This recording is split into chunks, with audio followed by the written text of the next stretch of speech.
DeSanto Propane is 4 generations strong as a trustworthy family-owned business with unmatched customer service. Go online at DeSantoPropane.com for more info or call toll-free at 1-800-752-4574. Since 1937, the difference has been DeSanto Propane.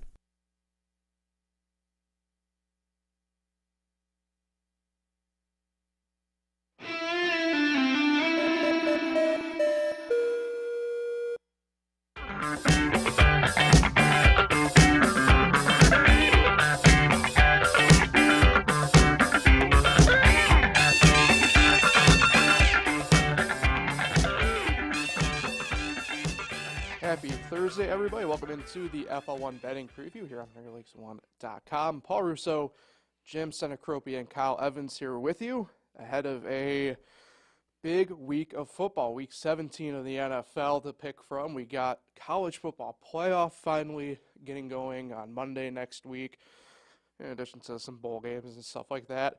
We'll also go over our bet card from last week, but first, hope everybody had a good Christmas and look forward to a happy new year ahead. Guys, it's been outside the weekend, been actually a kind of a quietish week for me anyway, bet-wise. Just not a ton of games because college kids are on the holiday break from college basketball. The other sports kind of take a couple-day hiatus outside of a couple bigger games, so well, it was like football all weekend, like NFL football, and I've been having a great year overall, but I had a horrible weekend, and I think part of it's because, I'm betting on like every single game. I'm doing player prop parlays on every single game just because it's, the holidays. I'm going to be sitting around, at this party or that party the game's going to be on, so... and that's, something that you shouldn't do is you shouldn't just bet just because the game's on, but of course I do. And I paid the price this weekend, man. I had a really cold streak, throughout the weekend, culminating on Christmas Day where I just did a 3-team parlay. I did Raiders plus the points. Of course, that was a cover. Giants plus the points, that covered. And then I had, San Francisco in the nightcap, and that didn't pan out. No, not quite. Definitely not the great sticking the landing there. Kyle, how about you over there? Yeah, I'm like him. I usually have a bet going for every NFL game almost. Hit a parlay on the Monday night game, Niners and Ravens, won $130 on that. Actually won money on the Cowboys Dolphins game, $75 on that. Oh, well, you had a good weekend then. Yeah, so I had a good weekend overall, and then for our show picks, I had a good weekend for the most part too. So my show picks were okay, I think, but my real life picks throughout the weekend were just bankroll went down quite a bit over the 4 days of Christmas. Yeah, probably 500-ish for me, honestly. Nothing to get me over the exact edge, but nothing to exactly lose the bankroll either. Just went out, did the deal that I had to do. I think I can top the Hilltoppers from last week, but, it's whatever at that point. So let's throw up that Week 16 bet card from us. Jim and Kyle, excellent job, boys. Getting back into the winning columns for you both. Stupid Broncos. I can't believe the Pats beat them. I just can't believe it. Yeah. And now Russell Wilson's getting benched. He had a great year. Yeah. What are you going to do? And then for me, I get to lose on a walk-off field goal. Cowboys had a 20-19 lead, and Jason Sanders says, "See ya." Yeah. And that's how I lose my only pick of the week. Yeah, tough spot for you. And, of course, you kind of won, though, that way with the Seahawks in a way, to be fair. But win some, lose some. Paul, speaking of. All red, Bengals, Colts, Arkansas State. Yeah, Arkansas State was the first team to lose to a MAC team in bowl action this year, so that got me. The Bengals went to the Bungles against the Steelers, and then the Colts showed up for the first 2 quarters against the Falcons, and that was about it. So not good. We are down to a very small 2 bankroll for me. So fun stuff. Yeah. So at least you guys are keeping the headway going for everybody, and the Fade Paul trend carries over from other podcasts to here. So. So excellent stuff coming. Got some trivia for you. Love it. The Russell Wilson news. Who has more passing yards this year, Russell Wilson or Patrick Mahomes? Oh, Russ does. Yeah, it's got to be Russell. No, Patrick Mahomes has a lot more. Oh. But who That has was a more? trick question. Who has more interceptions? Answers Patrick Mahomes. Yeah. I think it's like 14-8. Yep. Who has more passing touchdowns? Oh, this is Russ. Yes. Yeah. So I mean, just tale of two guys. I mean, Russell Wilson had an amazing year after just a horrible start with a new system, new coach. Everything was new with Denver. Horrible start. Then they played well. They lost to the Patriots, but now they're benching him because obviously he's not going to be their quarterback next year. And, he's 35 years old, and in this season where we've seen a whole parade of quarterbacks, come through starting positions and out for all these teams. I mean, whether it's Boyle for the Jets or Mitch Trubisky for the Steelers or Josh Dobbs had his moment. Now he's gone. It's Nick Mullins' time. I mean, who wouldn't want Russell Wilson? Yeah. I mean, I don't know. I don't think I would, but that's my own personal preference at this point. So But you would take Tim Boyle? I'm not taking Tim Boyle. I mean, I don't know. It depends on where you're contexting this here. If you're talking for 2024, I don't want either. But, yeah, it's interesting, too, because I know in the AFC now, I believe we're down to only 4 teams that have their starting quarterback from week 1 still going. Yeah, it should have It's been crazy. Denver because that's the other thing. Wilson didn't get hurt all year Yeah. like a lot of these guys. Yeah. So, I mean, Yeah, I think they didn't get off to a 1-5 start. Even though they've lost the last 2, they'd still be in it. right. Say they won 3 of their first 5, they'd Yeah. still be in it. If they beat the Patriots in Mile High, they would still be in it too. That's why I just couldn't believe it, that they would lose that game. But they did, and so Gave up 20 points in the third quarter. that's the end of the road for Russell Wilson in Denver. It'll be interesting. I don't know. We kind of talked about this a little bit yesterday, me and Nick Felice did, and I don't know who takes a run at Russ. Oh, he's the next Patriots' year. next quarterback. I did say that yesterday. I did say, I don't know if he necessarily fits the bill, but they're going to be in the market for one. And the defense isn't great, but the Patriots defense isn't awful. So you have to just kind of rework the offense a little bit. Well, Russ Wilson would be a good start, and Yeah. another rumor would be maybe Jimmy Garoppolo Oh, back to New England, where he was always well liked, I think, for the most part. But I could see if Belichick was still in New England, I could see Garoppolo going back to New England, depending on who the new coach is. But yeah, that's a good landing spot for Russell Wilson for sure. Your own team, the Commanders. nope. I will fight Josh Harris personally if Well, he does that. You're not a fan, but it would be a better fit than the guy who just got benched, Sam Howell, and Jacoby Brissett. Okay, I guess we get to do my version of trivia time here before Funny we how get Sam into Howell this. put up those numbers and they still benched him. Yeah. So here's trivia time for you guys then. How many starting quarterbacks since the year 2000 has the Washington football team Redskin Commanders have had? Since 2000? Since 2000. Well, Probably like 30. Okay, we have what 30. you told me, so don't Yeah. just Oh give wait, me- you told me. Jim, you're close. It's 28. Jeez. That's the most in the NFL. That's Which insane. for me it's again different whatever, but yeah. I'd stick with Sam Howell if I was them. I mean, you Yeah. make a choice, you go with it. Get some better pieces around him. Get a better offensive line. They Yep. trade away, defensively. Mhm. They kind of cleared house. And Yeah. So who knows? But they'll be terrible next year no matter who their quarterback is. Yeah, more than likely. The circle of life for me. Okay, let's before we get to our picks for week 17, I kind of mentioned a little bit, but we have the college football playoff going on, and obviously there's some plays there that we can make. But the Rose Bowl, Alabama versus Michigan, the current line on that is Alabama getting a 1.5 over under a 44.5. And then the nightcap of the college football playoff, the Sugar Bowl, Texas and Washington. Texas a 4-point favorite with an over-under of 63.5.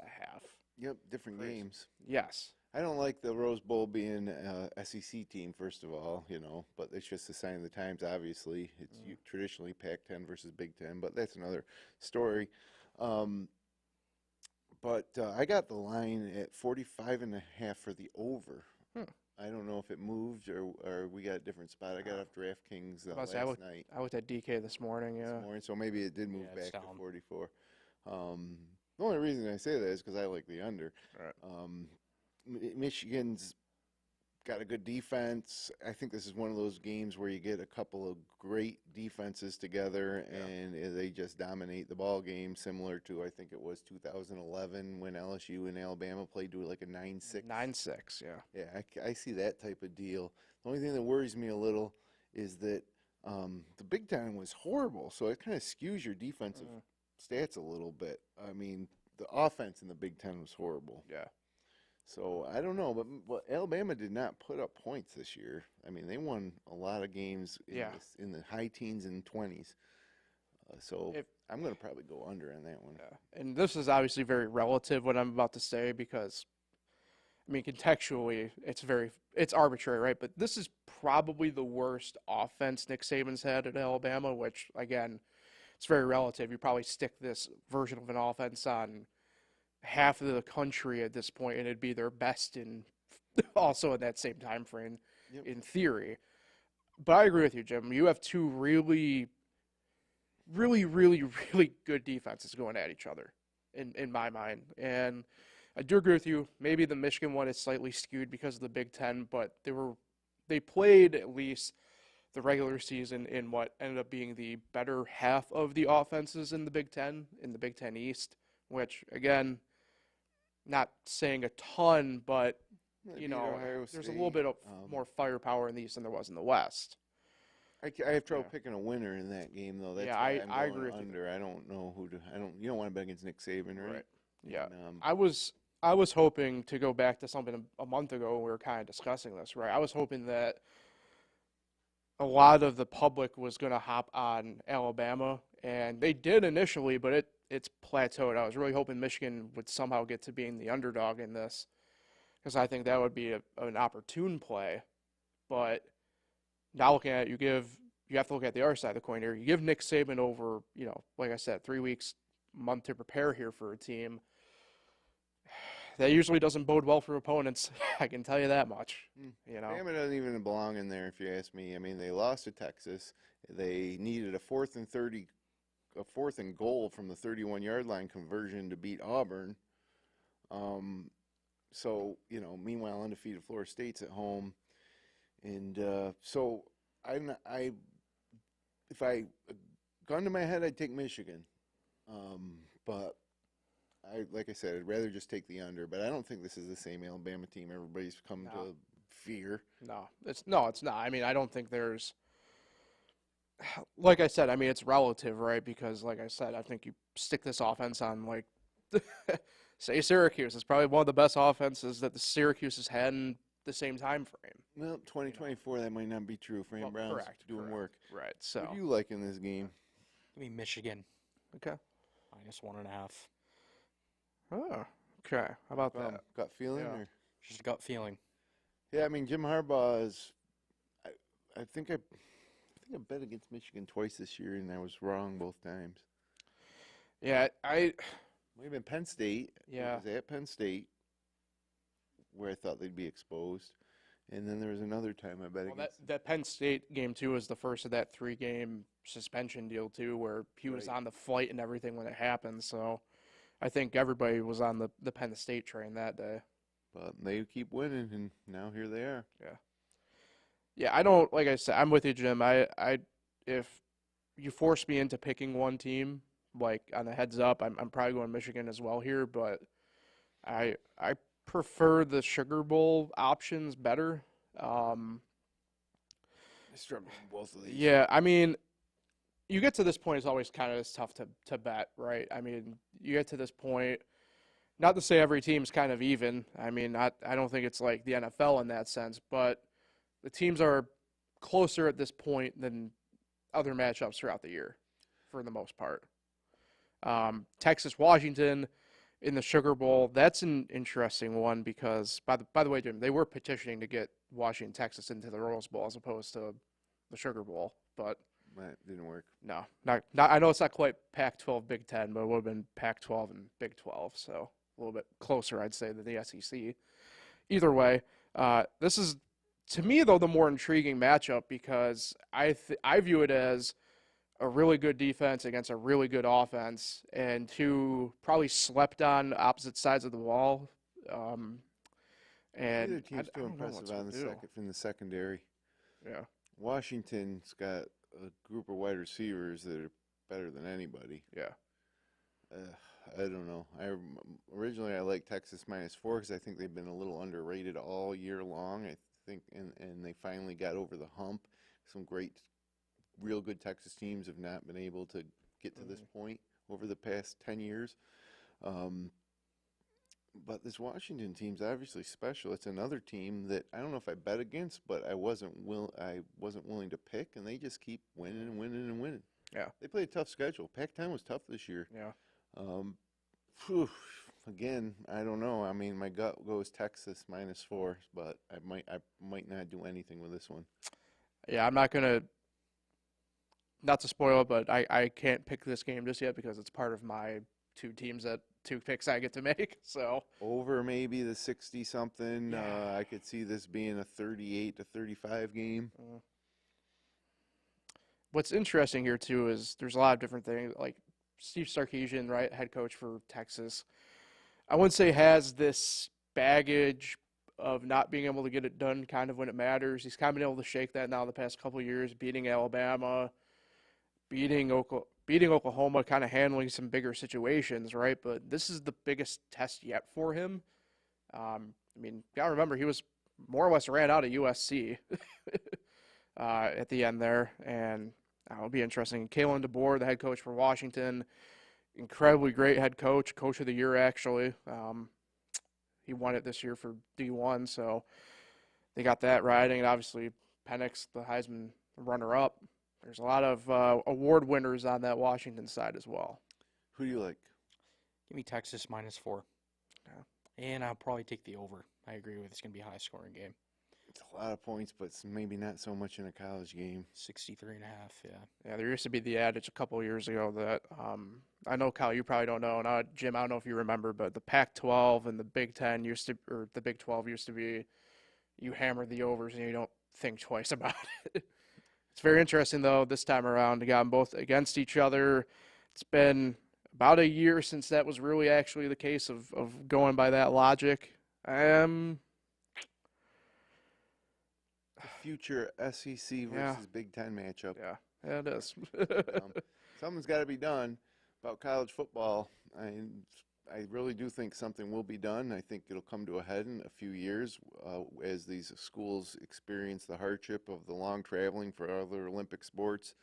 I do think that there will be a major change. I don't know how to facilitate it, but football breaking off from the rest of the sports. Hopefully basketball will go with the rest of the sports too. And everybody can get back to normal, except for football can do their own thing. And by then, I don't know how many national championships Syracuse will have under Fran Brown, but we'll be in a better bargaining position too. Yeah, it'd be nice. It's Syracuse. Yeah, I don't know. I've heard and seen some interesting stuff already, kind of shaping plays behind the scenes. The Florida State thing's going to be interesting to follow here because it's not. Like I said yesterday, I don't think it's going to be a 5-year deal before you see anything come of that. But it's going to be a couple years before the final decision's actually brought down, and that will open, I think, the floodgates for the rest of the ACC and see what happens. But it's interesting because I know I've seen Cal and Stanford already kind of kicking the tires about what their move is going to be after the ACC. I guess they're already kind of sniffing around and seeing if they can get back to more of a West Coast life. So there's no way to exist if you're a college administrator. No, definitely not. So, all right. So, like I said, my pick for the Sugar Bowl is tabled until we get to our picks here. So, all right. I guess with that in mind, if we want to jump in, Week 17 of our picks, Week 17 of the NFL, final couple weeks here of the season. A lot still on the line for a lot of teams, and I think that's pretty reflective of a lot of the lines that we see this week. So I'll leave it up to one of you guys to go since you guys are just leaving me in the dust, to put it lightly. I think I led off last week, so you can go first. All right. Well, first of all, I'm taking Bama, Michigan under 45.5. I mean, that's what I got it at last night. I don't know where it'll be at kickoff. Um, for the reasons we mentioned, I think it'll be one of those games where you got a couple of powerhouse teams where the defenses just are the reason both these teams are there. We'll give you the under 45.5 because you found it there. So Okay. No, I actually put that bet in last night. Then I'm going to move to the NFL. Yep. I love the Dolphins plus 3.5 at the Ravens, although I would prefer to see if Tyreek Hill and Jalen Waddle are both playing before I place the bet. But I think it's just a perfect trap for the Ravens. Mm-hmm. They had to go all the way Christmas night, late game, to the opposite side of the country. They have their big win. Now they come back and they face a tough Dolphins team with a lot on the line. Dolphins have more to lose than the Ravens in this one for sure. Now I'm rooting for the Dolphins or the Ravens for the Buffalo Bills' sake.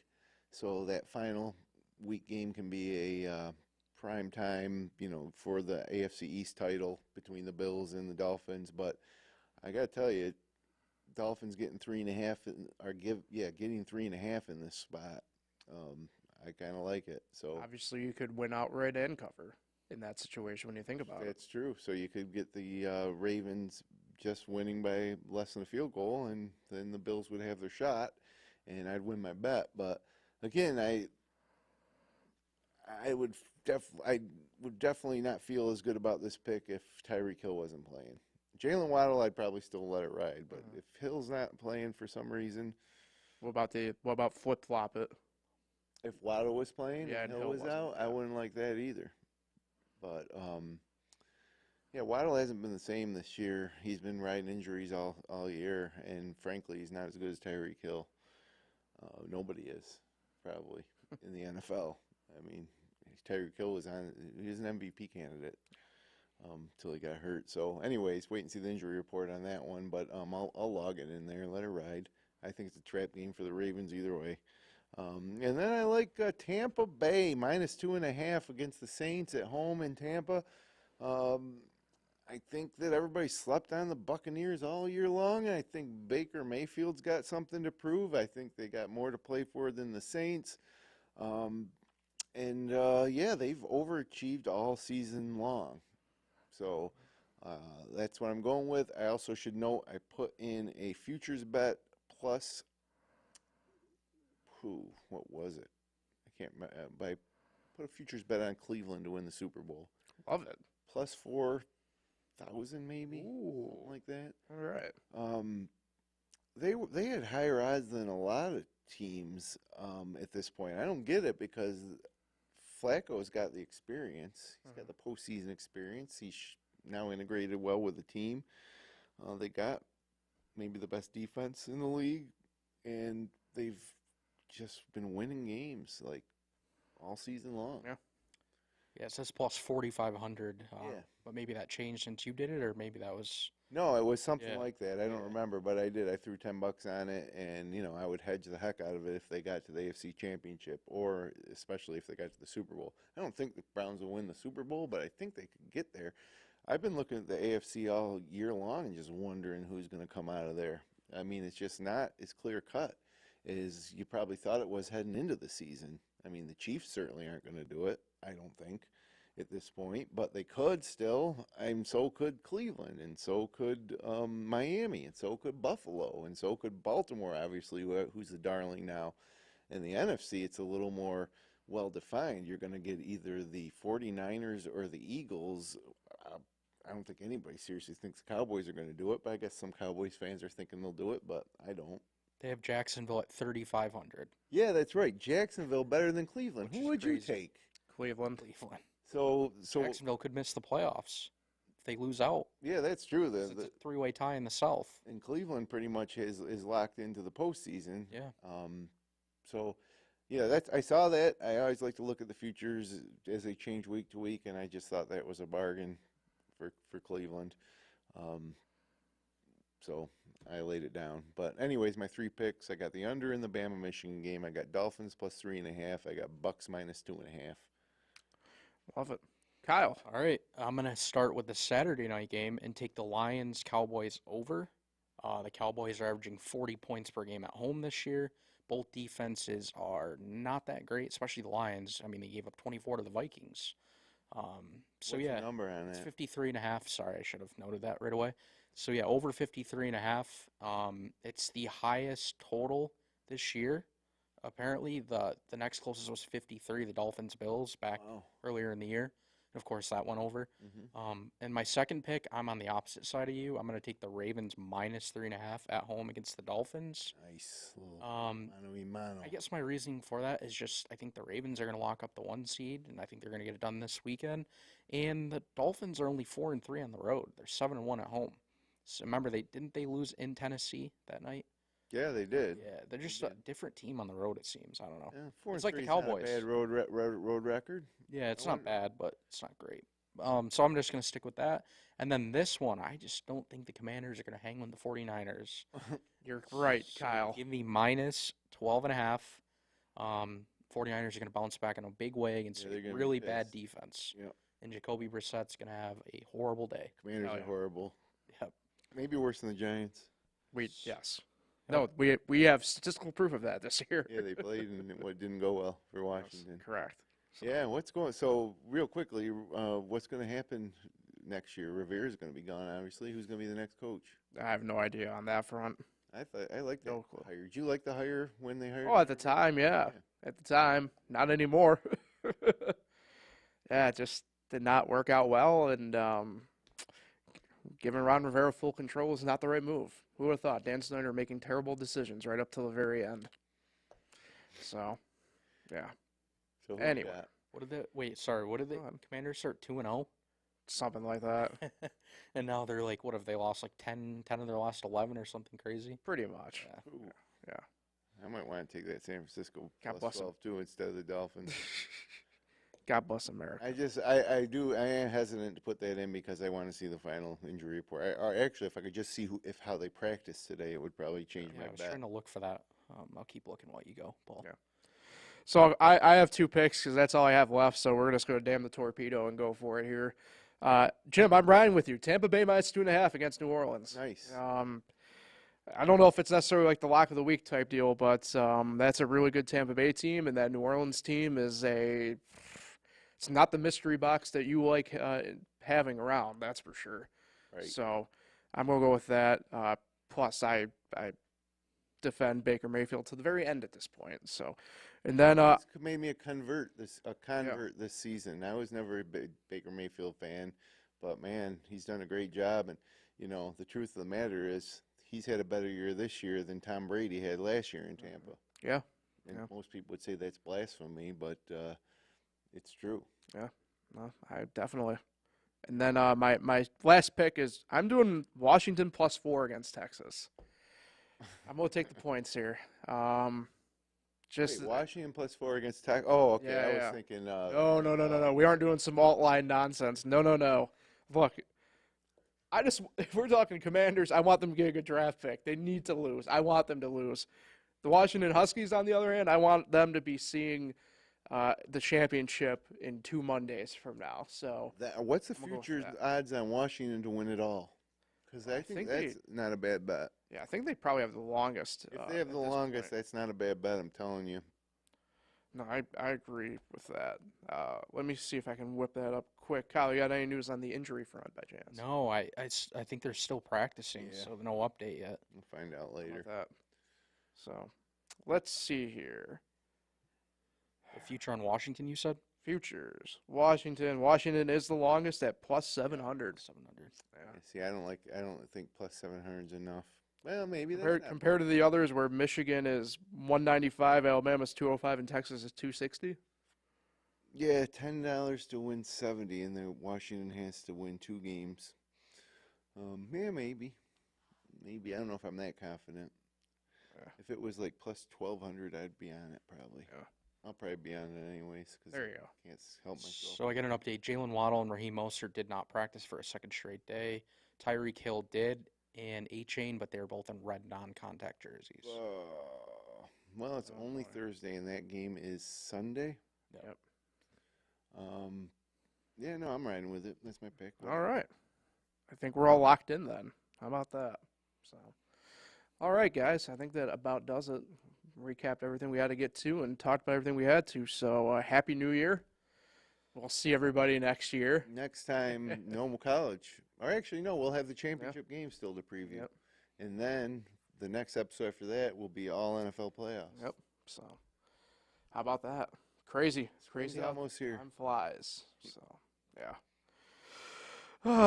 On that note, we'll sign off, I suppose. Happy New Year, everybody. One thing quickly. Oh, Kyle, go ahead. What are your thoughts on the Detroit Pistons' 27-game losing streak? Oh, And will they snap it tonight? Unbelievable. Who do they play tonight? The Celtics without possibly Jason Tatum. No, I don't care if the Celtics don't have their top 5 guys. Apparently, there's an unbelievable amount of money on the Pistons tonight. I think to cover, though, because the spread is 16.5. Yeah.